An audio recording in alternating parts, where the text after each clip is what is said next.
Alors, donc je vais faire une petite vidéo pour expliquer donc la méthode 2 qui permet de représenter graphiquement dans un repère une fonction affine. Alors, je vais vous le montrer sur un exemple. On cherche à représenter donc la fonction affine f de x égale 3/4 de x moins 5. La première chose à faire, c'est d'écrire cette phrase. Donc, la fonction affine f de x égale 3/4 de x moins 5 est représentée graphiquement dans un repère par une droite D. Voilà, ça c'est la première chose. Ensuite, pour pouvoir tracer une droite, donc, il faut qu'on connaisse deux points. Donc, on va choisir deux nombres et on va calculer leurs images, ce qui nous donnera des coordonnées de deux points. Alors, on a le droit de choisir les nombres qu'on veut. Alors, c'est vrai que souvent, on utilise de prendre pour calculer l'image de 0, parce que le calcul va être simple. Donc, il nous faut calculer f de 0, c'est-à-dire 3/4 fois 0 moins 5.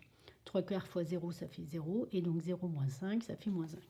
Donc l'image de 0 par la fonction f est moins 5. Donc je vais placer le point qui a pour abscisse 0 et qui a pour ordonnée moins 5. Alors là on a moins 1, moins 2, moins 3, moins 4 et moins 5. Donc le point de coordonnées 0, moins 5, il est ici.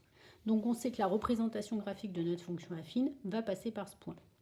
Maintenant, il nous faut chercher un deuxième point. Alors, on peut choisir ce qu'on veut. Par exemple, je pourrais choisir 1. Le problème, c'est que quand je vais calculer l'image de 1, ça va faire 3/4 fois 1 moins 5. Et je vais me retrouver donc avec un nombre décimal qui ne sera pas forcément facile à placer dans mon repère. Donc, je vais essayer de prendre un nombre qui pourrait, par exemple, me donner une image qui soit un nombre entier. Donc, par exemple, je peux choisir 4. Et donc, je vais calculer l'image de 4. Donc, ça va faire 3/4 fois 4 moins 5.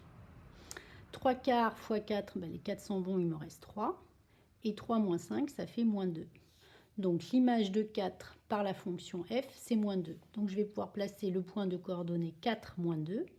Donc 4 en abscisse. Moins 2 est là en ordonnée. Et donc j'ai ce point-là. Donc ma représentation graphique, elle va passer à la fois par ces deux points. Et donc je n'ai plus qu'à tracer la droite qui passe par ces deux points. Et comme ceci, j'obtiens la représentation graphique de la fonction affine f de x égale 3/4 de x moins 5.